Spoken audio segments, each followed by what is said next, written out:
এরা হলো সেই হতভাগা যারা দুনিয়াতে মানুষকে নসিহত করত কিন্তু নিজেরা আমল করত না, যারা মানুষকে অনেক ভালো ভালো কথা বলতো কিন্তু সে ভালো কথার উপর আমল করত না।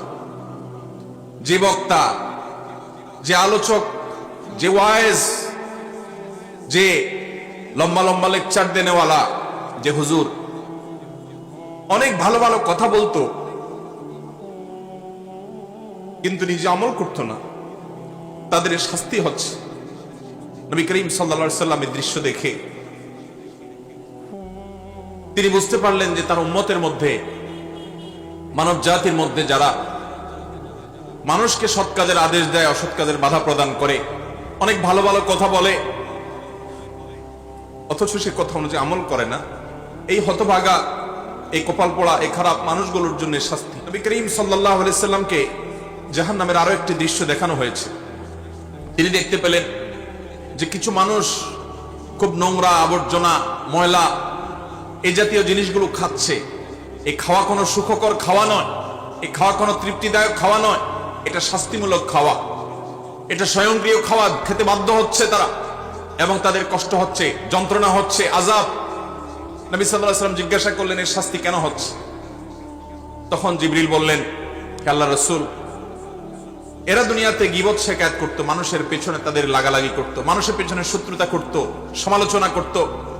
হয়তো কেউ চায়ের দোকানে বসে, কেউ হয়তো বাড়িতে এক মহিলা আরেক মহিলার পেছনে, হয়তো এক দোকানদার অন্য দোকানের পেছনে, হয়তো বা একজন আলেম আরেক আলেমের পেছনে, এক মানুষ অন্য মানুষের পেছনে ষড়যন্ত্র করত, দোষ চর্চা করত, গীবত করত।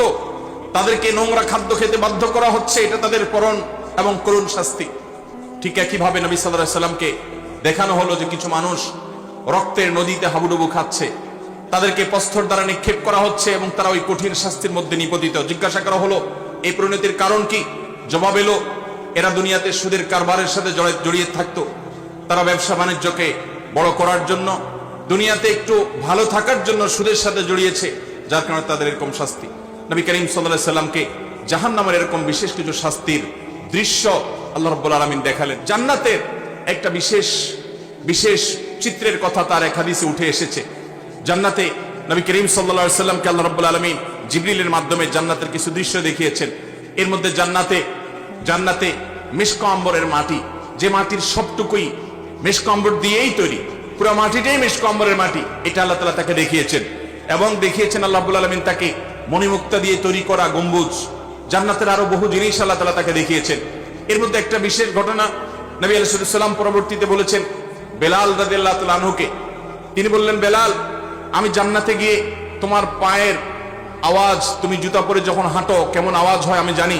পরিচিত মানুষ যারা, একান্ত কাছের মানুষের পায়ের হাঁটার আওয়াজ কেমন হয় সেটা মুখস্থ হয়ে যায় মানুষের। নবী সাল্লাল্লাহু আলাইহি সাল্লাম বলেছেন, বেলাল, আমি জান্নাতে আমি দেখেছি যে আমার আগে আগে তুমি হাঁটছো এরকম মনে হচ্ছিল এবং তোমার পায়ের জুতার আওয়াজ আমি শুনতে পেলাম। বেলাল, আমাকে বলো তুমি কি আমল করো? বেলাল রাদিয়াল্লাহু তাআলা বললেন, হে আল্লাহর রাসূল, আমার তো এরকম বিশেষ কোনো আমল নাই, আপনি যা বাতান সেগুলাই তো। আমি খুব গুরুত্বের সাথে, বিশেষ গুরুত্বের সাথে স্পেশাল কোনো আমল করি, সেরকম আহামরি এরকম কোনো বিশেষ আমল তো নাই। তবে একটা আমল আমার আছে, সেটা হলো, হে আল্লাহর রাসূল, দিন এবং রাত যখনই আমি অজু করি, অজু করার পর আমি 2 রাকাত নামাজ পড়ি, তাহিয়াতুল ওযু পড়ি, এটা আমি কখনো ছাড়ি না। নবী করিম সাল্লাল্লাহু আলাইহি ওয়াসাল্লামের আর বুঝতে বাকি ছিল না তার এই বিশেষ স্পেশাল আমল, যেটা হয়তো আমরা অনেকেই আজকাল করি না। বিশেষ করে আমাদের সমাজ থেকে তাহিয়াতুল ওযুয়ে নামাজ বিলুপ্ত হয়ে গেছে, এই সুন্নাত আজ হারিয়ে গেছে। আমরা ওযু করার পর 2 রাকাত নামাজ পড়ার বেশিরভাগ মানুষ অভ্যস্ত না। তাহিয়াতুল ওযু তো পরের কথা, তাহিয়াতুল মসজিদও আমাদের সমাজ থেকে হারিয়ে গেছে। মানুষ মসজিদে চলে যায়, ধাপ করে বসে যায়, অথচ নবী সাল্লাল্লাহু আলাইহি ওয়াসাল্লাম বলেছেন, ইদা দাখালা আহাদুকুমুল মাসজিদা, তোমাদের কেউ যদি মসজিদে প্রবেশ করে, ফালা ইয়াজলিস হাত্তা ইউসাল্লি রাকাতাইন, তাহলে সে মসজিদে ঢুকে যেন 2 রাকাত নামাজ পড়া ছাড়া না বসে। নবী করিম সাল্লাল্লাহু আলাইহি ওয়াসাল্লাম এত গুরুত্ব দিতেন। এক ব্যক্তি এসে বসে গেছে, তিনি তাকে বলেছেন, তুমি কি 2 রাকাত নামাজ পড়েছো? লোকটি বলেছে, না, পড়ি নাই। নবীজি বলেছেন, কুম, দাঁড়াও, তুমি 2 রাকাত নামাজ পড়ো, তারপরে বসো। আল্লাহর ঘরের সম্মানার্থে গিয়ে বসতে হলে তুমি 2 রাকাত নামাজ পড়বে, তারপরে গিয়ে বসবে।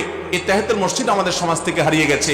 আর তাহিয়াতুল ওযু, এটা তো আমরা অনেকে জানিও না যে যতবার আপনি ওযু করবেন, ওযু করার পর কোনো কথাবার্তা, অন্যান্য কাজকাম করার আগে উযু করার পর দ্রুততার সাথে আপনি কিবলামুখী হয়ে 2 রাকাত নামাজ পড়ে ফেলবেন, এটা উযুর সম্মানে এটাকে তাহিয়াতুল উযু বলা হয়।